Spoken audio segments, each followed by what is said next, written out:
ni encore aujourd'hui. C'est l'un des plus beaux cadeaux que la civilisation amazigh a offert à l'humanité. Et si d'ailleurs fait peur, si je puis m'exprimer ainsi, c'est parce que justement il contient des valeurs que l'on veut tuer, que l'on veut cacher. Des valeurs humaines et des choses ancrées dans l'homme. Quand on parlait tout à l'heure de mythe fondateur des nations, l'homme, en tant qu'individu déjà, a besoin de mythes pour lui-même. C'est ce dont parle Gabriel Garcia Marquez, par exemple, dans Vivre pour la raconter. On en arrive parfois jusqu'à se fabriquer de faux souvenirs. Comment voulez-vous que les nations ne se fabriquent pas des mythes? Regardez ce qui se passe dans des nations qui ont à peine 2 siècles aux États-Unis d'Amérique. On a fabriqué toute une mythologie à travers le cinéma. Et aujourd'hui, toute la fierté américaine, les jeunes Américains, quand ils font leur levée de couleur, ont la main sur le cœur. D'où leur vient ça? Cette charge émotionnelle, cet amour de la patrie vient de l'image que lui renvoie le cinéma, de l'image que lui renvoie le roman américain, de l'image que lui renvoie la culture américaine. Et chez nous, qu'est-ce qu'on apprend à nos enfants? On est un peuple colonisable. Nous avons été colonisés par ceci et par cela. Nous avons apporté... Il y a quand même, comment dire, ce syndrome du colonisé qui habite également les peuples d'Afrique du Nord. Exactement. Frantz Fanon parlait juste le syndrome du colonisé. Mais n'est-ce pas le moment de s'en débarrasser? N'est-ce pas le moment d'aller à la source, d'aller aux sources très profondes dans l'histoire pour apprendre à nos enfants comment ne plus se jeter à la mer pour leur dire que notre pays est beau, que nous avons des valeurs, que nous avons notre apport à l'humanité, que c'est chez nous que la première fois un peuple a pensé à laisser sa part à l'oiseau. Quand on va à la cueillette des olives, on laisse quelques olives pour l'oiseau. Le jour de Yulnayer, à la maison, on doit laisser sa part à la fourmi. On pense à la fourmi de la maison. Quel est ce peuple qui a pensé à la fourmi de la maison aussi loin dans l'histoire?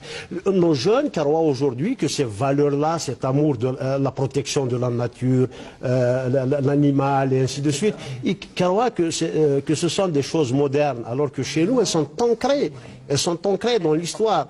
Ce sont de belles choses. Lorsqu'on regarde ce qu'il y a derrière et qu'on cesse de ricaner, de sourire avec mépris devant certains rites que l'on croit, où l'on ne voit que le rite. Lorsqu'on veut chercher la valeur, on la trouve et on trouve des valeurs profondément humaines et on trouve des cadeaux offerts à l'humanité par notre civilisation amazigh. Et c'est là qu'il faut dépoussiérer Yulnayer. Je l'ai toujours dit. Que veut dire le mot ahram? Il n'a aucun sens dans aucune autre langue, sauf en amazigh. Ça veut dire construction. D'où vient Agharam, Thagarma, et ainsi de suite. Nous avons eu 9 siècles de pharaons berbères. On va parler du roi Chechnerk dans quelques instants. Donc justement, dont on n'en parle jamais. Hein. C'est l'an 0. C'est l'an 0 du calendrier. Il a été choisi exprès. Ouais. Bon, pour ceux qui disent c'est un calendrier préfabriqué, il a été choisi exprès par des militants, vu le prestige que Chechnerk a dans l'histoire. On va pas se coller à quelque chose de honteux, on se colle à quelque chose de prestigieux. Donc l'an 0 a été accolé à l'accession au trône de la 23e dynastie par Chechnerk, le premier pharaon berbère. C'est un acte glorieux, historique, qui est resté la preuve. Il est même cité dans la Bible comme ayant conquis la Palestine. Mais donc, toujours dans ce cadre-là, c'est certainement une question qui vous est directement destinée, celle de Yassine Himel qui dit « Parlez-nous de cette hypothèse selon laquelle la célébration de Yulnayer se réfère à la naissance du peuple amazigh, voire la commémoration de la victoire en 950 avant Jésus-Christ du roi Chechnerk sur les armées du pharaon. Ces affirmations ont-elles été étayées par nos chercheurs ou sommes-nous encore aujourd'hui dans le folklore le plus total concernant donc justement la célébration de Yulnayer? Donnons quelques indices seulement. Ouais. Je ne suis pas chercheur, je ne suis pas historien. Moi, je suis inspecteur d'éducation nationale. Mais féru, fervent militant, donc je parle beaucoup plus avec le cœur. Des questions historiques. Mais attendons une chose. Depuis quand les historiens sont objectifs? Les historiens ont toujours fabriqué les histoires qui les arrangent. Et nous, on a laissé notre histoire se fabriquer ailleurs. Moi, je vais donner quand même quelques indices sur la question posée par l'internaute. Pourquoi chez les Chaouis, on dit « Essen Pharaon », le jour du pharaon? On appelle une autre appellation de Yulnayer, on l'appelle « Es Pharaon ». Pourquoi l'Adjouza? L'Adjouz, ça ne serait pas Taoussert qui est la grand-mère de Chechna? Oui, tout à fait. D'autres indices encore. Chez nous, en Kabylie, etc., comment on nous appelle? On nous appelle les prisonniers de Salomon. Pourquoi les prisonniers? D'où vient cette appellation?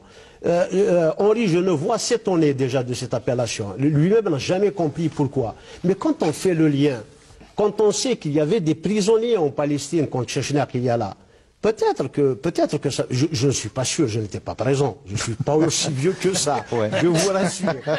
Mais je me pose des questions. Oui. Et on nous appelle aussi Athel-Wadna, les gardiens du grand secret. Et quel est ce grand secret?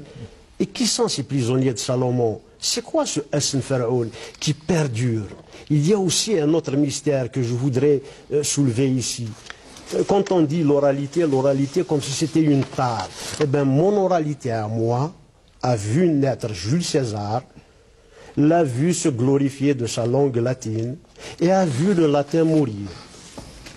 Et Tamazight perdure encore. Mais pas seulement, il y a eu également des écrits, c'est ce que je voulais dire en début d'émission. Le premier roman. On n'est pas seulement que dans l'oralité. Le premier roman de l'humanité a été écrit chez nous par un des nôtres. C'est Apulé de Mador. Oui, mais en latin, avec beaucoup d'expressions berbères, certes.